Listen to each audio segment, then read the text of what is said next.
Wait.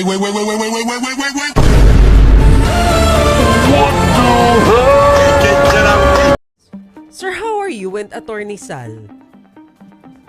Well, ako, di ko siya pinapansin, pero, I understand where he's coming from. Kasi kung maalala nyo, when I initially resigned in 2019 to run for the Senate and hindi natuloy because I had the heart attack, he volunteered to replace me. No? And ako naman, thank goodness merong replacement sa akin because being a spokes was a thankless job.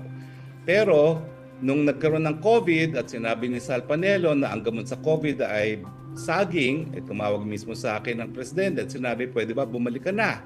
At iniisip ko naman talaga na kung lahat ng tayo maniniwala na saging ang gamot sa COVID, as Sal Panelo says, saan tayo pupulutin? So bumalik ako, no?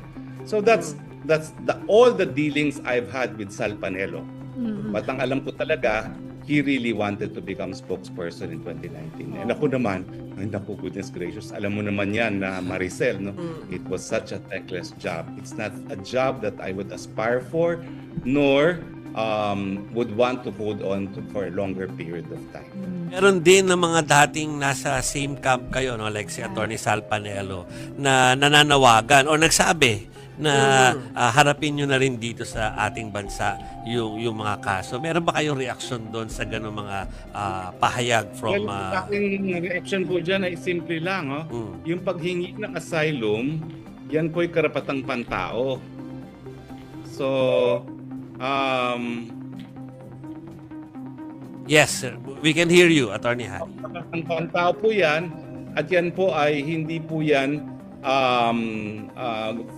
evidence of flight or guilt, no? Dahil ako naman po, wala na ako sa Pilipinas ang lumabas yung warrant of arrest na yan. Pag sinabi mong flight, tumakas ako sa Pilipinas. Wala naman po na ako sa Pilipinas na matagal na, no? At saka pangalawa nga po, it cannot be evidence of guilt kasi nga po, nauna na akong nagsabi na ako'y ginigipit.